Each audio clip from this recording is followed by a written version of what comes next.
All right, in this section, we're going to take and just cover some quick general concepts of the lock and load tactical system. Each one of the games is going to come with 2d6 of different colors, so you can distinguish them between the two different sides. If it says to take and roll 1d6, you roll 1, 2d6, you roll both. It's just that simple.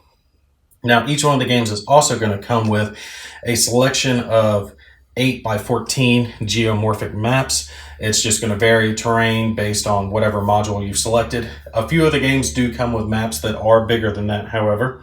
Now, each one of the hexes on your maps, they're going to represent roughly 50 meters of terrain, and there's a good player aid chart called your terrain effects chart. I've got that on screen for you guys now. And this has a bunch of images representing all the different types of terrain that you're going to find on your maps. List down what the different types of terrain are called, whether they're blocking, degrading, how many movement points it takes to move your units through there, depending on what type they may be. Target modifier, which we'll get into when we hit fire combat. Obstacle height, which we'll get into when we hit line of sight. And any notes pertaining to that terrain. There's a selection of other player aids that do come with the game, affecting sequence of play, rules, summaries, things of that nature. We'll touch on those more specifically as we hit those videos as we go through our series here. Now, do keep in mind there is a stacking limit for each one of the hexes, and you can only have a certain number of units in a hex at any one time.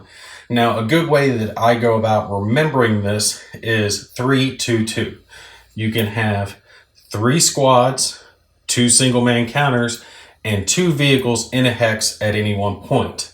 Now, weapon teams are considered the equivalent of a squad, so you can switch them out accordingly as long as you don't exceed 3, and that's the max that you can have in a single hex. Any other units will have to go around. They can't violate that stacking limit. Now, there are event markers in the game. These event markers will be referenced in your scenarios. When you select your scenario, it'll have a paragraph associated with it that generally you're not going to read until you actually activate whatever the event marker is. It'll tell you whether or not you're going to use a line of sight or an occupation marker and where you're going to place it. Occupation simply means that the unit actually has to physically enter the hex to activate whatever the event is. And line of sight simply means that they have to be able to see the designated hex from wherever they're located to activate the event. Again, that's going to vary scenario by scenario.